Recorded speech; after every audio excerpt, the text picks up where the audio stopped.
የሚስቱን ሰገራ ስላየ ብቻ ሚስቱን ስለፈታት ወንድ ያልሆነ አባት ወይም ደግሞ ወንድ ያልሆነ ባል ታሪክ ነው የምነግራችሁ። አጠራ ሳረግላችሁ ሁለት በጣም የሚዋደዱ ፍቅረኛሞች ነበሩ። በቃ አላ ሞትልሻለሁ ሞትልሃለሁ የሚባባሉ ነበሩና አይቀርም ተጋቡ። ከዛ ሁለቱም ልጅ መውለድ ይፈልጋሉ። እሱም ልጅ ወዳሉ ይላታል፣ እሷም ልጅ ወዳለው ትለዋለች። ከዛ መጨረሻ ላይ ታረግዛለች እሷ ማለት ነው። ማይደርስ የለም 9 ወር አልፎ ያረግዘ ልጅቷ መውለጃዋ ታይም ይደርሳል ማለት ነው። እና ምን ይላል በቃ እንደወንድ በቃ አለውና ነገር ብሎ መውለጃ ክፍል ይገባል። አክቹሊ እንደም ወንድ እንዲ ባሎች ናን ግዴታ መግባት አለባቸው እሱን አላውቅም፣ በጣም ኢንፎርሜሽን የለኝም ስለሱ። ብቻ ከዛ ጀለስ መዋለጃ ክፍል ገብቶ ያው ምጡና ነገር ይጀመራል። በቃ ሚስትየዋ ሪ ትላለች። በተለይ ደግሞ የመጀመሪያ ልጇ ነበረ። ከዛ የሆነ ሰዓት ላይ በቃ ወደፊት ለፊት እንዲጠጋ ብሎ ማየት ጀመረ። ኖርማሊ ከጀርባም እዚህ ጋር ቢቆምና እጇን ቢይዝ በቂ ነበር፣ ግን ወደፊት ለፊት ቆሞ ማየት ጀመረ የሚካሄደው ነው እዛ ታች ማለት ነው። ከዛ ነርሶችም አሉ ዶክተርም አለ፣ ሁሉም ያው እንደምታውቁት ነው ማዋለጃ ክፍል ምን ይፈጠራል። ጀነራሊ ሴቶች በሚወልዱ ሰዓት ፑሽ የሚያደርጉት የሚያደርጉበት መስል እንደዚህ ለሽንት ቤት እንደምንጠቀመው አይነት መስል ነው፣ አትመሳሳይ ነው። ገብቷችኋል? እና በዛ ሰዓት እንደ አጋጣሚ ሆኖ ስለሆነ ወደ ሆስፒታል የሚሄደችው ይሄ ምንድነው ስሙ የአንጀት ክሊን የሚደረገው አለ አይደለ? እሱን አላደረገችም ነበር። ከዛ ምን ይሆናል ፈትለክ ብሎ አጅሬ ይወጣል። በቃ አለችው ማለት ነው። ተፈጥሮ ነው። እንዲያውም ከ50% የሚሆኑ ሴቶች ላይ ሀፕን ያደርጋል በወልጃ ሰዓት። ሴቶችን ማታውቁ ከሆነ ያው ነግራቸዋለሁ፣ አሁን እንዳትደነግጡ ማለት ነው። ከዛ ጀለስ አየው ይሄንን ባልይ ተብዬው ማለት ነው። ከዛን ቀን ጀምሮ ያው ልጁም ተመስገን ተወለደ። ሴትዮዋም በቃ በሰላም እናት ሆነች፣ እሱም አባት ተባለ። ከዛ ምንድነው ስሙ በጣም ተቀያየረባት በአንድ ጊዜ። ከዛ ምንድነው ስትለው እንደዚህ ካየው በኋላ በቃ አስጠላሽ ነገር አለ እንዲ ላንቺ ያለኝ አስተያየት በጣም ተቀየረ። ሲጀመር ሴቶች ሽንት ቤት አይጠቀሙም ሲባል ሰው የቀልድ ነው የሚመስለው ማለት እንዲ አንዳንዱ የምር አድርጎም እየወሰደው ያለው ሰው አለ። ገብታችኋል? ሴቶች አበባ ብቻ ነው እንደ ሽንት ቤት ወጥተው ጣል የሚያደርጉት የሚዘረበልሉት ሲባል የሚያምኑ ሰዎች አሉ መሰለኝ። እና እሱ አንዱ ከነሱ ነበር። እና ደበርሽኝ አላት። በቃ ደበርሽኝ። እውነቱን ነው እሱም የተናገረው። ግን አትሊስት እኔ እንጃ እንደ አባት ለመሆን ወይ ደግሞ እንደዚህ ሴት ላይ ኢንተረስት ሲኖር እነዚህ ነገሮች ማወቅ ግድ ይላል። በእርግጠኝነት ከዚህ አሁን 80% የሚሆነው እዚህ ኮሜንትስ የሚገኙት ወይ ደግሞ ይሄን ቪዲዮ የምታዩ ሰዎች ላታውቁ ትችላላችሁ። አይ ዶንት ኖ። ከዛ በቃ ከዋለ ለሱ ያላት ኢንተረስት ለሚስቱ ያለው ኢንተረስት በጣም በአንድ ጊዜ ጠፋ። ከዛ ፍቺ ጠየቃት። ያው በእንደዚህ አድርጎ ማለት ነው አከታትሎ ኢቭን እሱ አላጸዳላትም እኮ ነርሶች አሉ ሁሉ ጊዜ ጓንት አድርገው ቢጠብቁ እንደዚህ አይነት ነገር ሀፕን ሲያደርግ ሰብሰብ አድርጎ ወደ ሌላ ቦታ የሚያደርጉት እንዳይታይ ልጁም እንደዚህ አብሮ እንዳይል ምንድነው ስሙ ይሄ እንዳይቀላቀልና ልጁ ሲወለድ እንዳይቆሸሽ ማለት ነው። ደምም አለ ምናምን አለ ብቻ እሱ ነገር ትራውማታይዝድ አድርጎት ነው መሰለኝ ሰውየው ፍቺ ጠየቃት። ኢማጂን እቺ ሴት በዛ ሰዓት ምን ልታስብ እንደምትችል ከዚህ በኋላስ ታገባለች ወይ? ምክንያቱም ይሄ ናቹራል በሆነ ነገር ኮንትሮል በማታደርገው ነገር ፍቺ ሲጠየቅ ገብቷቸዋል። እና አሁን ልጆች ለምትጠብቁ ባሎች ወይም ደግሞ ለምታገቡ ወንዶች ይሄ ነገር ሪያሊስቲክ ነው። በቃ ሀፕን ያደርጋል። የምር በቃ የአንተ ሚስት ላይም ሀፕን ሊያደርግ ይችላል፣ የሱ ሚስት ላይም ሀፕን ሊያደርግ ይችላል፣ የኔ ሚስት ላይም የሆነ ጊዜ ሀፕን ሊያደርግ ይችላል። ምክንያቱም ከ50% በላይ ከሆነ ማንም ሰው ከዚያ ያመልጥ። ስለዚህ ማዋለጃ ክፍል ስትገቡ ይሄንን አምናችሁበት ግቡ። ማትችሉት ከሆነ ደግሞ አንዳንዱ አንጀቱ አይችልም። በቃ አልችልም ካልክ ደግሞ ማየት አልችልም ካልክ ደግሞ አትግባ። ግን በእንደዚህ አይነት ሰዓት ነው ከሚስት ጎን መሆን መቀመጥ ያለብን። እና በዚህ ጉዳይ ፍቺ ጠይቆ ተፋተው አሁን የልጁን ይከፍላል ምንድነው ስሙ በየወሩ። እና በቃ ከዛ ውጪ ግን ልጁን ይሄ የሚከፍለው ገንዘብ አያሳድገውም። ልጁ የአባት ፍቅር ያስፈልገው ነበር፣ ግን ከሚስቱ ጋር አብሮ መኖር አልቻለም። እሷንም ሴክሹዋሊ አትራክቲቭ አድርጎ መቀበል አቃተውና ሴቶች የምታውቁ ከሆነ ለባሎቻችሁ መጀመሪያ ንገሯቸው፣ እንደዚህ ሀፕን ሊያደርግ ይችላልና አምነበት ግባበት በሉ። ወይም ደግሞ ወንዶቹ ደግሞ እንደዚህ ነገር ምን እንደሚፈጠር በወልጃ ሰዓት ምን እንዳለ ምናምን ነገር በደንብ እንትን በሉ ሪሰርች አድርጉና ግቡበት፣ በኋላ ላለመደንገጥም ማለት ነው። እና እንደዚህ አይነትም ፍቺም አለ ልላችሁ ፈልጌ ነው።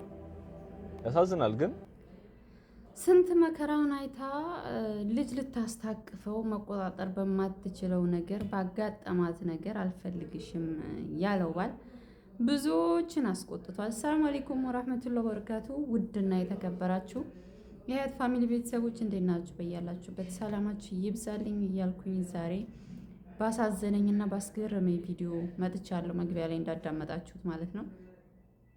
በጣም ያሳዝናል። ሴት ልጅ እንኳን ምጥ ላይ ሆና ማለት ነው፣ ከባድ ጊዜ ማለት ያ ጊዜ ነው፣ ምጥ ላይ የምታሳልፈው ጊዜ።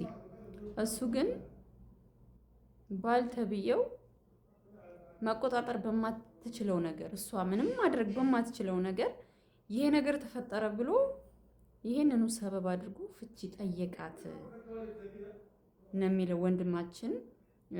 እሱም ሲጀምር ደስ የሚለው ነገር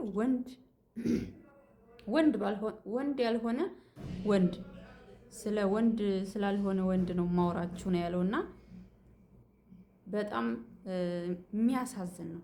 ማለቴ እሷን ተጠየፈ እንበል፣ ሌላ ሴት ያገባል ማለት ከሷ ሄዱም ሴት ነው የሚያገባው።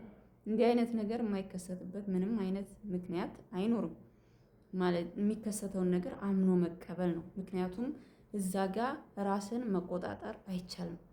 ቆይ እኔ እንደፈለግኩ ልሁን ማለት የማይቻልበት ቦታ ነው። ብዙ መተዛዘቢያ የሚባል ጊዜ ነው ያ ጊዜ እና ያ ነገር ተፈጠረ ብሎ ፍቺ ጠየቀ። አሁን በቃ በጣም ተጠይፎ ማለት ነው። በጣም ነው የሚገርመው። ልቦና ካላቸው ያገናኘኝ፣ ልቦና ካለው ሰው ያገናኘኝ ነው እንጂ ሴቶችዬ ምን ሲባል እሰማለሁ፣ እናቶቻችን ሲሉ የምሰማው ነገር አንድ ነገር ምጥ ስትያዝ አንድ ሴት ምግብ ባትበላ፣ ምግብ አትብሉ መጠጥ ብቻ የሚባል ነገር አለ። እንደ ማስታወስ ያክል ማለት ነው። ግን በእንደዚህ አይነት ስቃይ ውስጥ ሆና ይሄን ነገር አየሁ ብሎ የራቀ በጣም እኔ ከዚህ በፊት ሰምቼ አላውቅም። ማለት እኔ መጀመሪያ ነው ስሰማ። እንደውም በገጠሩ ምን አለ መሰላችሁ ውድ ቤተሰቦቼ፣ አባቶቻችን አሁን አንድ ሴት ስትወልድ በባህላዊ መንገድ ምናምን ስትወልድ ብዙ ጊዜ ገጠር ላይ በባህላዊ መንገድ ይወልዳሉ እና የዛኔ ጠንከር ያለ ወንድ እግሩ ላይ ራሱ ቁጭ አርጎ እንድትወልድ የሚያግዝ አለ በገጠሩ እንኳ ማለት ነው። እና ይህንን ምክንያት አድርጎ ተጠይፎ ስለተወሽ አንቺ ይሄ የተፈጠረብሽ እህቴ አንቺ ሳትሆኚ የመጣበትን የረሳ እናቴ እንዲህ አርጋ ነው ወይ እኔን ያመጣችኝ ብሎ ሳያስብ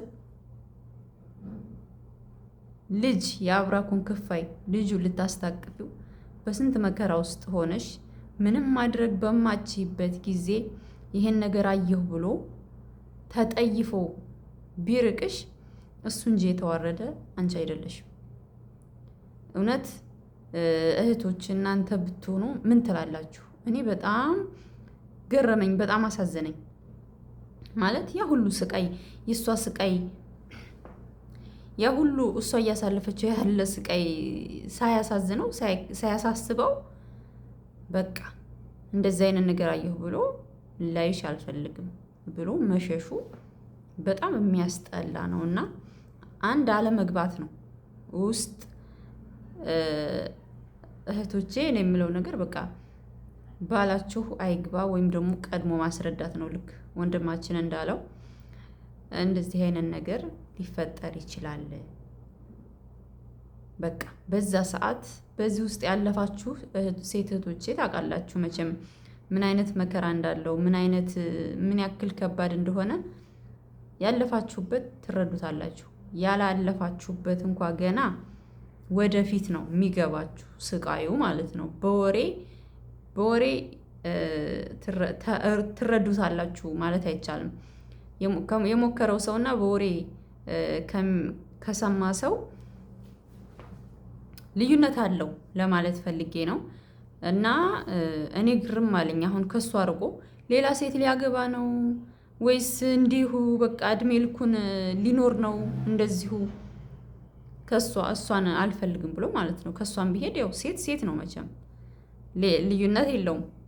እና ምን አይነት ፍጥረት ቢሆን ነው የሚለው ራሱ በጣም ገርሞኛል። ብዙዎችንም አስቆጥቷል ከኔ ጀምሮ ማለት ነው። እና ከእንደዚህ አይነት ሰው ፈጣሪ ያርቀን ነው የምለው።